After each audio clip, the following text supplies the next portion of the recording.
বিসমিল্লাহ আলহামদুলিল্লাহ ওয়াসসালাতু ওয়াসসালামু আলা রাসূলিল্লাহ। আলহামদুলিল্লাহ, আমরা কিতাব আ'লামুস সুন্নাহ আল মানসুরা থেকে পড়ছিলাম। আকীদার উপর লেখা এক অনন্য কিতাব। শেখ হাফিজ আল হাকামি রাহিমাহুল্লাহ, উনি আহলুস সুন্নাহর এক বিশিষ্ট আলিম ছিলেন। তিনি ইন্তেকাল করেছেন 1377 হিজরিতে, খুবই রিসেন্ট। আমরা কিতাবের মধ্যে চলে যাই আজকে তৃতীয় দিন, তৃতীয় পর্ব এবং তৃতীয় প্রশ্ন নিয়ে। আসওয়াল মা মা'নাল আবদ, আবদ শব্দটির অর্থ কি?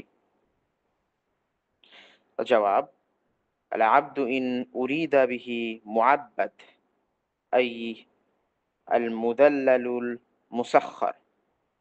এই আবদ যদি এই শব্দটি যদি এই অর্থে নেওয়া হয় যে এটি মুআব্বাদ, অর্থাৎ যাকে যাকে সাবজুগেট করা হয়েছে, যাকে অধীন করা হয়েছে, অবনত করা হয়েছে, অথবা যাকে দাসত্বে নিয়োজিত করা হয়েছে, তাহলে ফাহুয়া বিহাদাল মা'না শামিলুল লিজামি'ল মাখলুকাতি মিনাল আওয়ালিম আল উলুওয়িয়া ওয়াস সুফলিয়্যা।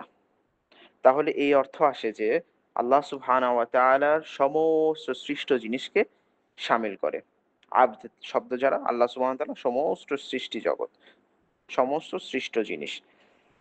উপরের জগৎ হোক সেটা আল উলুওয়িয়া ওয়াস ওয়াস সুফলিয়্যা হোক, উপরের জগৎ হায়ার কোনো ক্রিয়েশন হোক অথবা লোয়ার কোনো ক্রিয়েশন হোক, বা নিচু জগৎ যদি এটা হয়, সবকিছুই শামিল করে।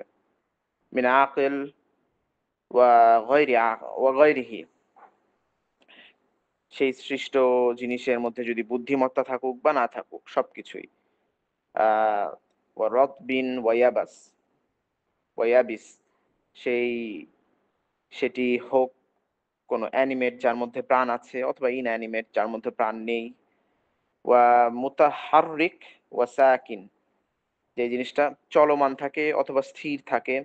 ওয়া যাহির ওয়া কামিন, যেটা প্রকাশ্য বা অপ্রকাশ্য হয়।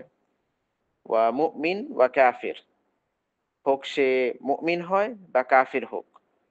ওয়া বার ওয়াল ফাজির ফাজির, সে হোক কোনো নেককার ব্যক্তি অথবা কোনো গুনাহগার ব্যক্তি।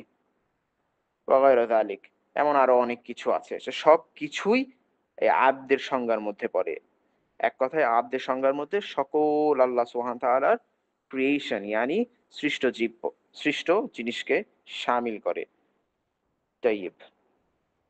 আল কুল্লু মাখলুকু লিল্লাহ আযজা ওয়া জাল, সবই আল্লাহ সুবহানাহু ওয়া তাআলার সৃষ্টি। মারবুতু লাহু মুসাখখারু বিতাসখীরিহি, আল্লাহ সুবহানাহু ওয়া তাআলার আ মালিকাধীন থাকে এবং তার আদেশে নিয়ন্ত্রিত থাকে। মুদাব্বির ওয়া মুদাব্বির বিতাদবীরিহি, আল্লাহ সুবহানাহু ওয়া তাআলার যেই ব্যবস্থাপনা তা পরিচালিত থাকে। সব সৃষ্টি। ওকে। ওয়ালিকুল্লি মিনহা রসমুই ইয়াকিফ আলাইহ, প্রত্যেকের জন্য কিছু নির্দিষ্ট সীমা নির্ধারণ করা আছে যা সে আ অতিক্রম করতে পারবে না। ওয়া হাদ্দু ইয়ানতাহি ইলাইহ, কুল্লু ইয়াজরি লিআজালিম মুসাম্মা লা ইয়াতাজাওয়াজুহু মিসকালা যাররাহ, এবং এই প্রত্যেক জিনিস সুনির্ধারিত করা আছে, যা যেই সুনির্ধারিত সময়ের পর্যন্ত তারা চলমান থাকে এবং এক অণু পরিমাণও সে সময় থেকে এগিয়ে যেতে পারে না। মানে তারা একটা লিমিটেশন এর মধ্যে আছে, একটা রেস্ট্রিকশন এর মধ্যে আছে, যে রেস্ট্রিকশনটা তারা কোনো সময় ক্রস করতে পারে না। সেটা হোক ইন টার্মস অফ টাইম অথবা in terms of its movement, তারা অথবা ইন টার্মস অফ ইট, মানে যেই কনটেক্সট এ হোক না কেন, তারা লিমিটেড, অলওয়েজ লিমিটেড, নির্ধারিত। ওকে। وقال الله تعالى ذلك تقدير العزيز العليم, এটাই পরাক্রমশালী এবং আলিম সর্বজ্ঞ আল্লাহর নির্ধারণ। সূরা আল আনআম আয়াত 96।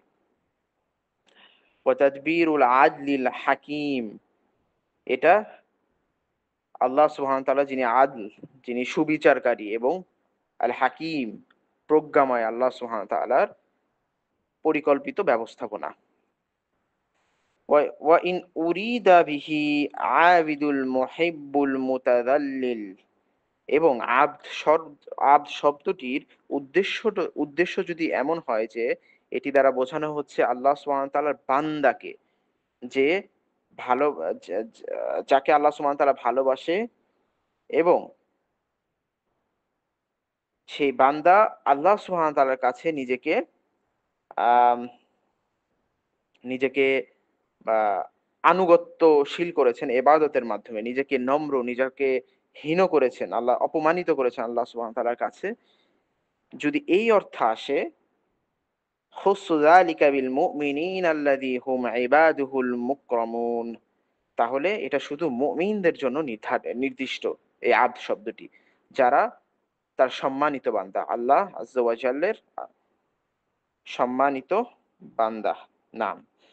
ওয়া আউলিয়াউহুল মুত্তাকুন, এবং তারা আল্লাহ সুবহানাহু ওয়া তাআলার নিকটবর্তী বন্ধু, আউলিয়া এবং মুত্তাকি, তারা পরহেজগার। আল্লাযীনা লা খাউফুন আলাইহিম ওয়া লা হুম ইয়াহজানুন, তাদের জন্য কোনো ভয় নেই এবং তারা চিন্তিতও হবে না, দুঃখিতও হবে না। নাম, আজকের প্রশ্নের উত্তর এতটুকু। সুবহানাকাল্লাহুম্মা ওয়া বিহামদিক, আশহাদু আল্লা ইলাহা ইল্লা আনতা, আস্তাগফিরুকা ওয়া আতুবু ইলাইক। আসসালামু আলাইকুম ওয়া রাহমাতুল্লাহি ওয়া বারাকাতুহু।